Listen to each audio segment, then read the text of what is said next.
Thank you for tuning in to another episode of The Girl Dad Show. I am super excited to have my next guest, Jennifer, here on the show with me today. We had an amazing perchance meeting at a conference, and that perchance meeting turned into a very long conversation about business, parenting, life, and fast forward to today, we now have her on the show. Jennifer, welcome. Thank you for having me, Young. I'm thrilled to be here today.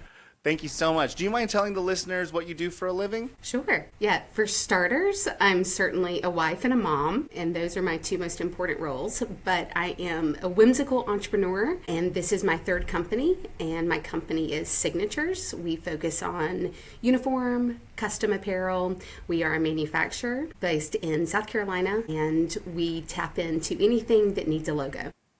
I love it. Yes, and I'm super excited to meet you. I loved your booth right next to me, and I loved our conversation so much.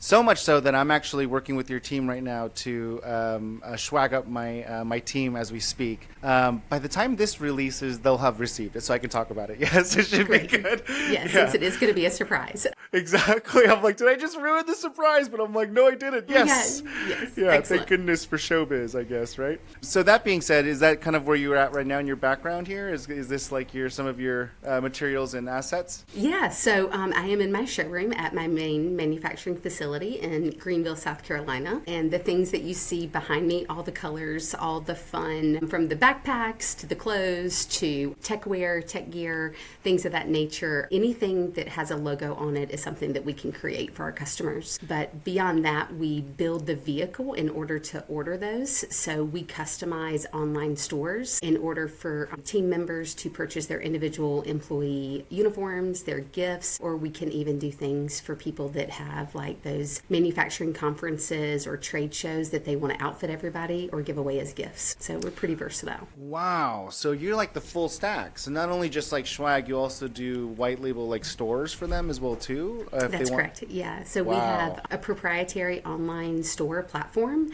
that we customize for individual customers. And it's great because since we are a manufacturer, we get to have all those controls in place with all of their embroidery and print and making sure that they have their custom apparel as well. That's cool. I have a lot of questions about your business, and you already know how nosy I am from meeting me at conference. Which I appreciate. It keeps us on our toes.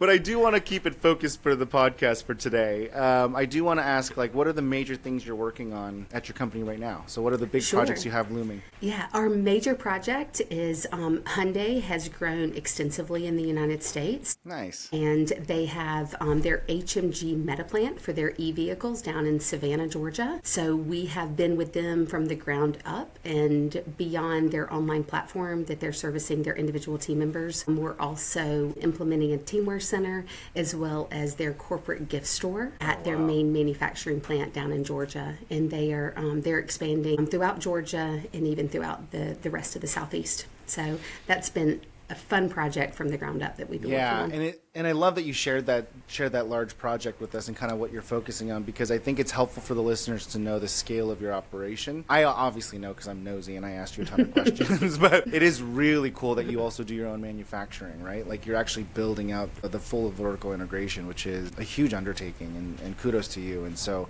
very, very impressive. For the first set of questions, how did you, talk to me about your origin story for starting your business. Like, how did this come to be? Like, why did you start it and what happened? Yeah. So I grew up, I'm the youngest in the family. And You're the baby. I'm the baby. And interestingly enough, I'm the baby on both sides of the family. And I say that because I grew up in a blended family. So I grew up with two sets of parents. And so it was my sister and I. And then my mom got remarried and I got two brothers. And then my dad got remarried and I got two more. And wow. So my parents divorced when I was 4. So I had this beautiful dynamic where I got to go back and forth. So I think it certainly made me be very nimble and adaptable at a very young age and recognize like the gifts of like all my parents and what they bring to the table. And my stepdad was a Michelin engineer. Because Michelin's headquarters for North America is here in Greenville, South Carolina. Mm-hmm. And then my dad is a corporate real estate investor and a CPA. So definitely something I know you can relate to in your accounting mind. Yeah. And beyond that, my grandmother, she worked in the cotton mill during the day. But what I thought was fun is she and my grandfather did farm to table before it was cool because they had a working farm. And on the weekends, they owned their own catering company. So wow. By 11 years old, I was working with my grandmother, and it just put things in motion that I'm definitely not a 9 to 5 kind of person. Yeah. And I think that was just instilled in me at such a young age with my family dynamic, and also always going back and forth from my parents, my mom and stepdad, to my dad and stepmom. And it just really served me well to just be adaptable and keep things light but still hardworking. That's awesome. What a cool story. I love your perspective on life. I mean, that's wonderful. And you think that that's kind of like what planted the seed and then germinated over time into this point? Yeah, I think so. Like, I really appreciated my dad was always just, even though he was such a numbers guy, he was always outside. So with my dad being a corporate real estate investor, as well as we had timber farms and we had shopping centers and we had different real estate ventures. And with me being the youngest, I was along for the ride. So on those weekends, we used to go and look at different properties, and he would say we're going scouting. So it was just always making sure that we were in a position to jump on the next opportunity and really look at the different numbers and different opportunities for investment potential. And I just really appreciate my dad was willing to share in those conversations and really didn't baby me, even though I was the baby of the family. Wow. So you've been getting diligence and business mechanic lessons since you were a kid. I think so. And I think it's all based on just, again, the family dynamic. I love that. So then when did you actually start this business? So I actually had the opportunity. 15, I knew that there was a chance that I was going to be getting a divorce. And that's where I think parenthood comes into play. And I was super motivated because my 2 sons are dyslexic, and I knew that their educational journey was definitely going to incorporate different tutoring and things of that nature. And at the time, it was my second business that I owned, and I was working out of the house, and it was an e-commerce platform that I had with boxer shorts, and Cool. I was selling them throughout the United States out of my basement. And my kids were getting older and had additional educational needs, and I certainly didn't want to put them in a box. And I was about to go through a divorce, and being a single mom, I knew that I had to put things in motion to be able to secure the financial needs for their education. And so because of that, I had the opportunity to sell the other business and expand and have a brick and mortar, and that was Signatures. So Signatures was being sold by another woman-owned business, and it was local. It checked the boxes for like global trade, certainly international logistics that I wanted to get into. I really love textiles, and so that's why I had the opportunity to buy Signatures. And it only had, at the time, 7 employees, and the revenue was pretty minimal. But I knew that I could take it and scale it and grow it based on my corporate experience that I had in my 20s. Wow. I was asking all the silly questions at conference. We should have been talking about this meaty stuff. Gosh, you just like unpacked a whole pot of stuff. Jeez Louise, that's amazing. So your entrepreneurial journey was started before this, but it really forced you to think on a bigger scale because of imminent divorce and potential cost of having kids. That's right. And I knew I had to create that opportunity because education, especially tutors, and crafting an individual education plan for my boys individually was just going to take a lot of tools and resources, and we all know the importance of that network. And I had really positioned myself to be around a lot of brilliant minds that were open to not putting kids in a box, because that's also how they ran their business. They didn't put their employees or their company in a specific box. So I just really wanted to make sure that I was going to be able to utilize the tools and resources that were available to me, but I knew that would take substantial financial commitment, and certainly that paired well with my work ethic, and just turned around and made it happen. You have such a smiley and calm demeanor of saying this, but like I'm picturing like an epic movie right now, like an epic movie that's like a montage scene where you got backed up against the wall and like you had to make this decision to punch up. And yeah, it's an amazing story, and I love how calm and articulate you are about it, but I can't even imagine the level of risk you took. That's amazing. That's incredible. You really like went for it. Sure. Yeah. Did you ever do anything like that in your life where you just knew that you were going to have to take that risk? I think there have been times where those kind of opportunities have been given to me, and I'm not sure. I guess I share that sentiment. I mean, in a little bit different sense, right? I think that mine wasn't from a place of a need, and it was more from a place of like want. Sure. And so I think that's what makes yours so much more cooler than mine. Oh, not necessarily.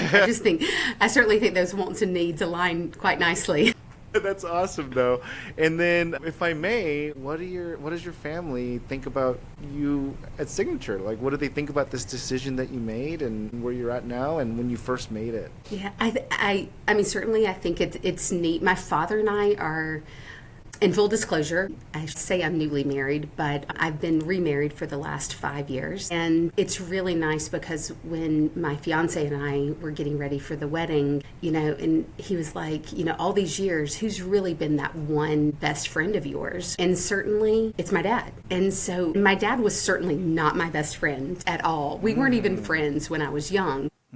He was always that stoic, constant force for me. And my mom was too, but my dad really gave me that bird's eye view. So now I think my dad's just really enjoying sitting back and witnessing this journey. But because he's an accounting mind and an investor, the conversations now, even though he's still my dad, number one, he certainly is in a position to just sit back and we discuss investments and the interest rates and what the terms of these contracts are. So I think he's just really enjoying being a part of it. And my dad and I have always had this unique, healthy debate dynamic between us where if my husband or my dear friends that know my dad, they witness us have these heated debates. And then by the time we finish with it, it's like, okay, love you, Dad. So Yeah. it's still that way. And certainly Wonderful. so I think the family's really but they're not surprised because even as a kid, I was just really motivated to make sure that we had all these different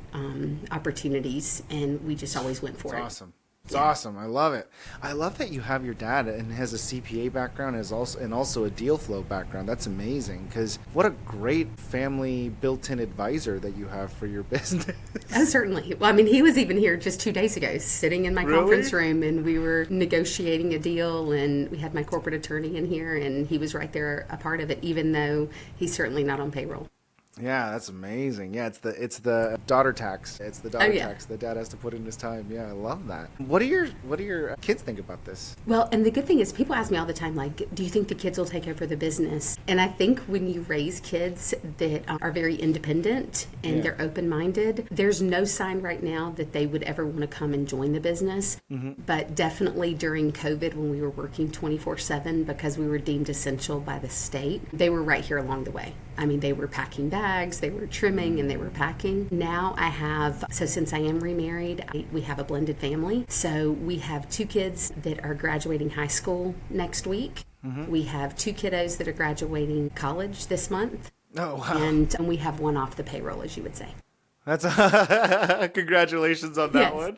So the kids, I think they've just witnessed it. It's certainly been tough because there's been times where they've needed me, and I have had to be either on a business trip or I've had to make a deadline. And that's where I think the whole family village comes into play. And there's been times I feel like I've disappointed them because I've had to, not that they didn't come first, we just had to prioritize. So anyway, so that's definitely been, having to face those challenges that you can't be at everything when you run a manufacturing company, but that's where you really rely on your village. And certainly that's where my parents have come into play. Yeah. And then also my children's friends' parents, and so that's where the village just takes hold.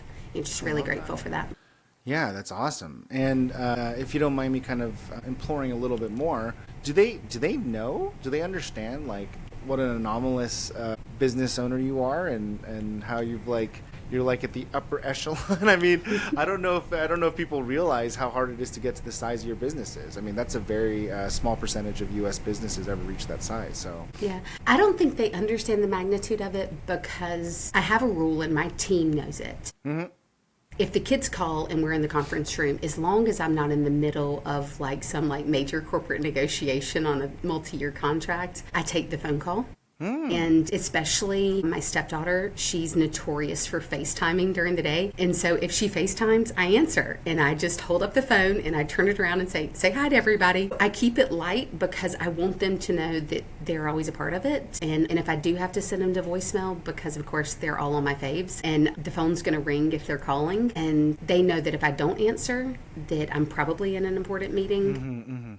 But if they call back, no matter what, I'm going to take that second call. So I don't think they understand, you try to be like a swan, and I don't think they understand pressure that I'm under and the fact that it is the nature of it, it's 24/7. They don't quite get it. They don't quite I don't get think it yet. so. You insulate them. I do, and I give kudos to my stepfather because he had a huge responsibility at Michelin, and every day he came home, and we had a very traditional family setting where we ate dinner together every single night, even when he was like on swing shift or like traveling. Yeah. And he would take me on all these, like if he would have to go to France to visit with like Francois Michelin or Edouard Michelin, he brought me and my mom. So I was so fortunate.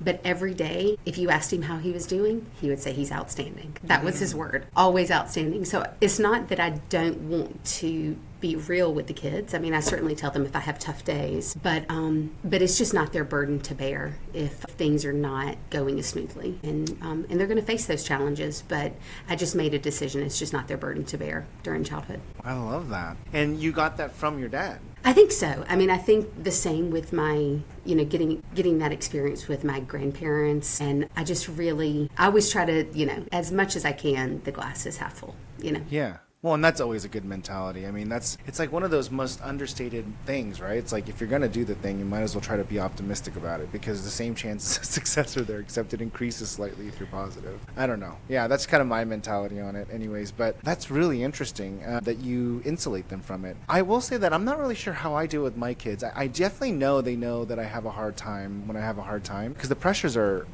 they're real. They're terrible. You know what I mean? Like, I don't know why we do this to ourselves. It's like an insane ordeal being a business owner. It's just it's like kind of insanity actually. If you break down the components of it, it's literally like self-torture. But I don't recommend it to most. Yeah, exactly. It comes with a lot of great opportunities, but certainly the days are long, but the years are fast. That's true. Yeah, it does. But I guess you're right. I think I do insulate my kids from it a lot. I mean, my oldest is now 8, and she's starting to put together. She's starting to get old enough to actually understand it a little more, like understand the concepts of owning a business and what that means. But I still think I have a few more years before it becomes like something I have to make a hard decision on, right? Well, and I think one thing too that's really helped me is that I showcase the challenges to them and I celebrate the mistakes because I think mistakes are awesome. And that's one thing that I really bring to the team at work. Like if we acknowledge our mistakes, then we can learn from those mistakes. And hopefully those lessons are sometimes so expensive, because that means either an order has been messed up or we've had equipment failure or logistically something didn't go well, whatever the case may be. So I really still, even though I tried to insulate them from like the day-to-day monotonous challenges, because I don't want to deter them from being entrepreneurs one day. Yeah. But I want to make sure that we're celebrating the mistakes and just celebrating the fact that we're human and a lot of people screw up along the way, Yeah. And so I definitely showcase the challenges to them. And that's, again, it's, how like some people have like a natural way how they are in their personal life and an adaptable way how they are in their professional world. One thing I've learned about myself is I really just don't change. Like how I run the household alongside of my amazing husband is exactly how I run the company. Yeah. And because I'm alongside my amazing team at the company and I'm alongside, my husband and the kiddos at home. So, it's just like we got to talk about the challenges. We got to talk about the mistakes, but not to the point that it becomes a burden to the children. Yeah, it's such an interesting mindset. I love that. And is that because you want them to kind of find their way and just be kind of, it's a wrong way of saying it, but that saying, ignorance is bliss. Like it's like giving them their childhood and giving them their happiness to find, what their path is. Is that kind of you figuring, like, is that your gift to them to like give them that ability to go do that? Or is that something that you felt you were given, or like, where does this come from? Yeah, I think it was, going back to like how that influence with my stepdad in particular, that his responsibility was his role at work, and my mom had a role. I think we all have these individual roles, but it's like how I describe team members at work. Like I want us to be a village, and that's one of like my cultural values that we have at the office and within the whole production plan. But it's like we all also have to be neighborly because it's almost like having a picket fence and the weeds grow between the fence or the pretty flowers, however you want to visualize it. But those flowers growing into the next yard, that becomes yours too. And how do you cultivate? How do you prune those flowers? But then how do you trim the weeds when the weeds get out of control? So I think that's really how my parents really set the stage. Both sets of my parents set the stage for life's not easy, but there's no reason to really become to all the negativity of it. Like life is just naturally not easy, and how do you navigate those days? But you don't make your problem somebody else's. And so, but you got to take ownership of your role. You got to take ownership of your garden and your fence. Yeah. And but certainly how that garden and fence plays into the other neighbors. Yeah. And that's where I just think life and work meld. That's awesome. And then based on the fact that I'm getting the gist that you have mostly grown-up kids and some adult kids, what are they like? Do they like, is there any interest of them joining, like even your blended family, like your stepkids feel like you think they would ever join the business or want to take it over or be a part of it? Yeah, I really, as of now, no. But I mean, I think that's where, I think life is seasonal. And like, if you would have asked me when I was 18 to 20 what I would be doing in my mid to late 40s, I would have never imagined this. I remember my dad telling me, he's like, well, you want to do this? And I was like, this is my passion, because health and wellness was really my passion in my 20s. And I really wanted, and that was my first company. I owned a health and wellness company, and I did neuromuscular therapy, and I helped athletes prepare for really competitive races like Ironman and marathons. And I remember my dad saying, passions don't pay the bills. And I disagreed with my dad. That was one of our heated debates that we had. And I stepped up to the plate, and I remember telling him, well, right now, I don't really know life with a lot of wealth, so I'm willing to sort of navigate this. So what all the kids want to do is what they want to do right now. Yeah. It's some of them are taking that more like traditional path. Like my stepdaughter wants to go into medicine, and she wants to be a surgeon. And she's going off to Georgetown next year. And my other son he's going to Texas A&M, and he wants to be a maritime engineer. And so they're just going down these different paths. But again, I would never want to put them in the box, just like I wouldn't want to be put in a box. And so, but it wouldn't surprise me if there's a shift where maybe they would be interested in the company one day. But I think they just need to sort of ride that wave and see where life takes them. And but certainly, I do feel a sense of security for the children, and even for my nieces and nephews. It's just nice to know that I have a stable, very successful manufacturing company that in the event there's an opportunity for one of the kids to join, they're going to see a unique opportunity from A to Z, all the way from the point of sale all the way through shipping orders out the door. I mean, I think you may know this, but I own a pool cleaning company. I don't just do okay. That's like your fun little passion project. It is. It's really fun. But I talked to my GM about this, and my business partner. He runs the business day to day. He's my business partner. But we talk about this because we're both pushing 50, and we're not going to live forever. And, it's a little harder to get up every day, and all those things. And the funny thing about owning a service business like this that's not venture-backed or like this kind of like, disruption, like all this stuff. It's just kind of a service business. It's just good old trades, Right. Is that there's a certain amount of like comfortability that comes with knowing that equity is just basically legacy. And it was kind of like a fun commentary that we had, like a little dialogue between us where we're just like, hey, worst case scenario, let's say either one of us like dies, because we did recently have a death in our team. Our head of sales passed away, and I mean, obviously he was too young to die, but he passed away from natural causes, and he died in his sleep. And this was literally 6 weeks ago, and so me and my business partner are having these conversations, and we're just like it's kind of cool and interesting to have like a trades business, because you could literally just kind of take care of your family with it. You could pass it on. You can pass on the equity to the family member. Like there's a lot of different ways to kind of enrich it. And then I was making the joke that like my kids could basically be like starving artists, and then if they ever needed to work, we could like basically give them a job in the business. You know, like there's like a security blanket, because it's just my business. It's my business. It's going to be here, and people still need pools cleaned, and there's a certain level of legacy that comes with like building these trades and service businesses, I think so. Yeah. And then how do you, at what point do you decide to scale and grow it? and take it to the next level. And then when the demand takes hold and the customers are fortunately there and you've got the suppliers in place and naturally the team is growing, what do you do to put that risk mitigation in place so it's not dependent on you as a business owner? And I think that's one thing too, you have to have that conscious shift. And I certainly had that conscious shift a few years ago, like to make sure that the risk mitigation was in place and the company was secure enough where it wasn't just dependent on my whimsical visionary, plan.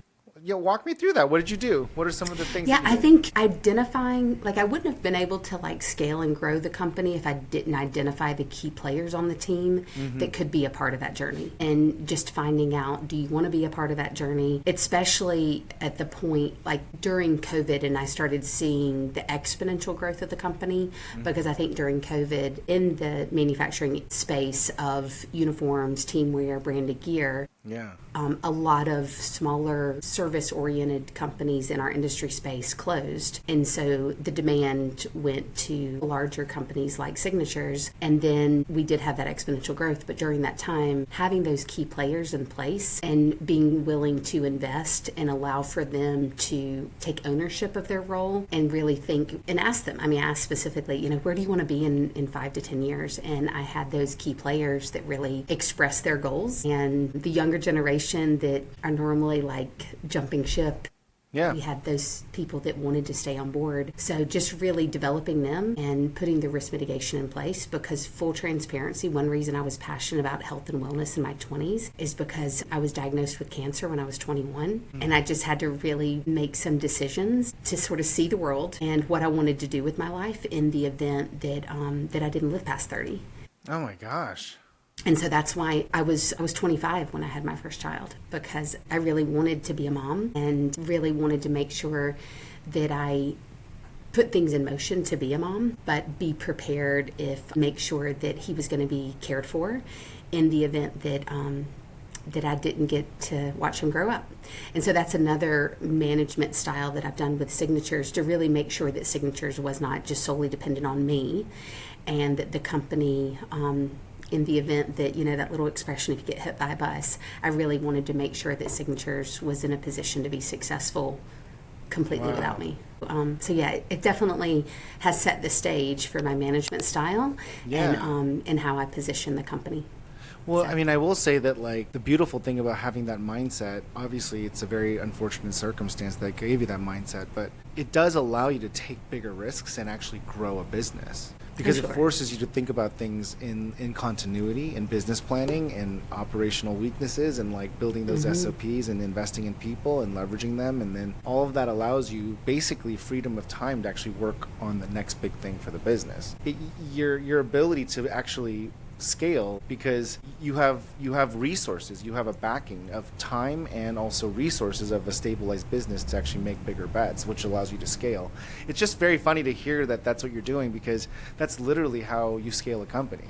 And you're doing it through kind of your personal journey, and you're doing it through all these lessons that you've learned, and you were kind of, it's almost like everything was kind of forced on you, to be honest. It sounds like, it's through these forced life instances that have really crafted and molded you to be the powerhouse business owner you are. It's kind of wonderful. That's super kind of you. And I definitely think my team's powerhouse, and I just like to give them all the praise. They're the ones that motivate me, and they're the ones that are taking care of our accounts. But it's certainly, I think, certainly you don't lead with the fact that, you've had these challenges and you've had to take these risks, but it certainly also just doesn't make you sweat some of the small stuff, after you've had health challenges, and certainly those of us that are, getting closer to 50, as you just said, when you've gone through 2007, 2008, some of my first memories in life were the early 80s when I was in the gas line with my mom, and my mom had to work several jobs when she and my dad divorced. And so it definitely puts it in perspective. I just remember, full transparency, I remember watering down milk. I remember us only getting one egg for breakfast because that, and so I'm so grateful to remember that. And that's where, again, celebrate the challenges and recognize that life isn't always fair, but there's still always great opportunities out there. And so I think it's just a matter of, you have to run a bit, if you're going to be an entrepreneur and you're going to have a business, you got to be able to ride those waves, because otherwise some of those waves are so huge and they just hit you in the face. and they can really knock you down, and it's just hard to get back up. So it's like, okay, on to the next slide. We got this. So, and the pandemic certainly helped us thicken our skin a little bit. It's awesome. Yeah. Thank you for sharing all these stories, by the way. It's really, really interesting to hear your upbringing and some of the stuff that you've went through. And I know it's not easy to talk about. So thank you for sharing. As you think about the next chapter, I know that you're looking at these kind of bigger enterprise deals, which is awesome, by the way. Super happy for you. I just want to know, like, do you have a different set of parameters for what success looks like as a mom in this next chapter? Have you thought some about that at all? Sure. Yeah. Especially with, the kids being older and success for me, like I really wanted, especially my older son, he really had a goal of being an engineer, but he didn't really fit the mold of a traditional university. So he went to Maine Maritime Academy and really wanted to be in a hands-on engineering program, and watching him set his own goals for himself, and he wanted to navigate those independently. And being, naturally a manager and an entrepreneur, I had to really let him set his goals. And that they weren't my goals. How do you hold your child accountable for their own goals and make sure they're being held accountable? It's like, these are the goals that you set for yourself. Yeah. I'm just making sure that I'm investing in your education, but I'm holding you accountable for your own goals that you created because you signed up for this. Yeah. So now that, 3 of the 5 are fully adults and now graduating from school and on their own, it's a different perspective. Like, how do you step back and say they're navigating this themselves? And the 2 18-year-olds, and again, it's my biological son and my stepdaughter that are 18 now, and they're only 2 weeks apart. So it's really funny when people think that they're twins because they're the same age. And my child is blonde and light-eyed like me, and my stepdaughter is full Italian, my husband. And it's so funny, they pull off the fact that they're twins to people, and they're 2 weeks apart, and they're like, oh yeah, she's 2 weeks older. So anyway, it's quite funny to see them together. Does it take people a minute to catch on? It's absolutely fantastic to hear them navigate these conversations, but they're also so uniquely different. And my stepdaughter is she's so independent minded, and she's so hyper focused on school, whereas being the mom of, yet again, what I'm describing is being the mom of a dyslexic child and a dyslexic brain. It's so unique because my sons see things so differently, and they almost see patterns. They're both very musically inclined, and they've just got this mechanical vision of things that is so different from the way I look at things. It's almost like, I think dyslexia is such a gift. I mean, and certainly the way my husband and I support my stepdaughter is so uniquely different than the way we approach the boys. And so she's the only daughter in this sea of boys around her. So witnessing and adapting your parenting skills for a little girl versus these very strong-minded boys, definitely, it's almost like it's like seeing the field of play and always being able to pivot and be nimble for it. So, but now with them being adults, it's so different because we have to let them navigate it. And my husband and I often say that we've got to let them fumble a little bit. You can't just go in and scoop them up. It's just. When you're dealing with adult children now. So we're seeing that the conversations are shifting. They're not, but the conversations are so much more fun now in a way, even though I miss those little tiny kiddos. I miss the fingerprints along the stairs going up. It's so funny, like the little things that I miss. I miss that little pitter patter. Yeah. But it's there's crazy definitely to hear you say that. Yeah, because my kids are still young, and I miss them when they were younger. I'm like, oh, man, they were so cute. They're so gross now. Yeah. Why are they so big and gross? They used to be so cute. Yeah, I'll never forget when we used to my husband and I would carpool for football, and it was our 2 middle boys, and oh my gosh, the stench in the car. I was like, roll down the windows, put the sunroof back, and those were long days after you've been at work all day, and then you gotta drive, duties, yeah. Oh yeah, so yeah. so Is much it fun. hard for you to switch from cerebral thinking, where you're architecting problems, solutioning macro things, and then having to go and pick up socks and make sure they're washing their hands? Do you know what I'm talking about? The Oh, switch sure. from cerebral thinking to like literally menial and manual labor. You know, it's just so hard for me to jump. It is. It's hard to like not immediately get in troubleshooting mode. Yeah. Like to like walk in the room and see like the explosion, you know, like when they're home from school in the summer and, you know, the room's been tidy because they've been away at school. And then all of a sudden it's like this explosion of funk. And my mind goes to, okay, let's get this, let's get the laundry done. Yeah. Let's tag team this. And then I'm like, they're home for summer. Like, just let it be. Like, let them rest. They can sleep half the day. They've earned it. You know, they've been grinding at school. So, yeah, it's hard to not shift gears and do the troubleshooting or communicate that. Like, I find myself starting to verbalize it, and I'm like, it's okay. Good Like, for you. You're a better parent than me on that one. That's for sure. well, I will tell you, it's hard after the house has been so tidy, and then all of a sudden, like, it's, again, the explosion is like summer's here, you know? That's right. That's right. Exactly. Yes. So that part is tricky, and it's just tricky not biting your tongue that you don't solve the world's problems for the kids. You know, I love it. You gotta let them figure it out. Jennifer, let me switch over to some of my rapid fire questions I like to ask every guest. So there's some constant in all my interviews, and then we'll get you on your way. So the first one is, what advice do you have for soon-to-be parents and or other parents, just in general? Yeah, I think the greatest parenting advice is again, really try to slow it down. You know, again, like I said earlier, the days are long and the years just fly by. So really capturing those moments. I think the biggest thing that I see, so when I became a parent, I didn't have a cell phone, you know, because I mean, this was 24 years ago. And put down the cell phones, you know, don't feel like you have to take a picture of everything. Like really try to live in that moment and allow your mind to have the imprint and feel, allow all those senses to take hold, like smell, taste. I mean, the children are delicious. You know, I always say I could eat them. Really are. And if you're always looking through that screen to take those special moments instead of just letting them absorb, there's nothing greater. I stopped in the other day and I was all dressed up for work and he's like, Mom, you smell so good. Yeah. And he's like, and I was like, yeah, I smell like your mom. Because do you know that feeling, you know, where you, when you've hugged your grandmother or you've hugged someone in the family and you know that smell. And then when that person is gone and you smell that smell, it just takes you back. So I would just encourage parents to allow all those senses to really take hold. They just don't sweat the small stuff. Those are good answers. Those are really great answers. Second question, if you can go back and talk to yourself before you had your first kid, what's one thing you would tell yourself? I think I would tell myself not to beat myself up so much.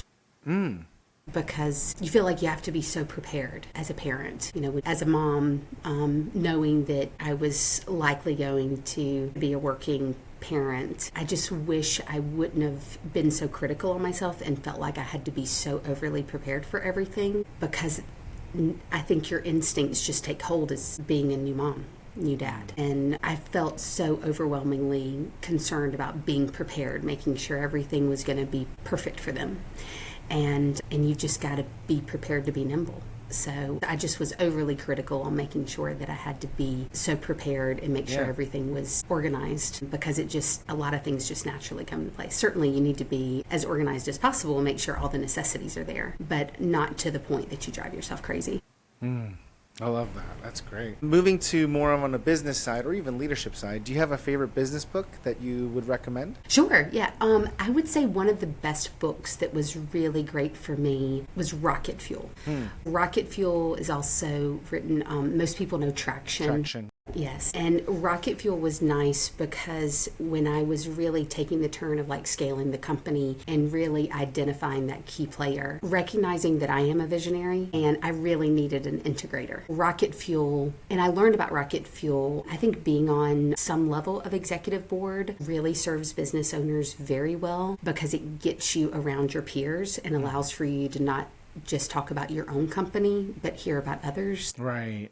And identifying what your zone of genius is as a business owner and embracing that, because I'm certainly, you know, I've been accused of being so free-spirited and kumbaya, and I was like, it's okay to be whimsical. It's okay to really be that visionary, but I needed to make sure I found that integrator. And reading Rocket Fuel really helped me embrace the fact that I was that visionary, and I had a phenomenal integrator that was right alongside of me the whole time, and her name is Emily. She's my COO, and you got to meet at the conference. Yes. she's great. Yeah, she's wonderful. And really recognizing how beautiful we are as CEO, COO combo, but really allowing her to really shine in what her role is. But she certainly respects and celebrates the role that I have within the company. I love it.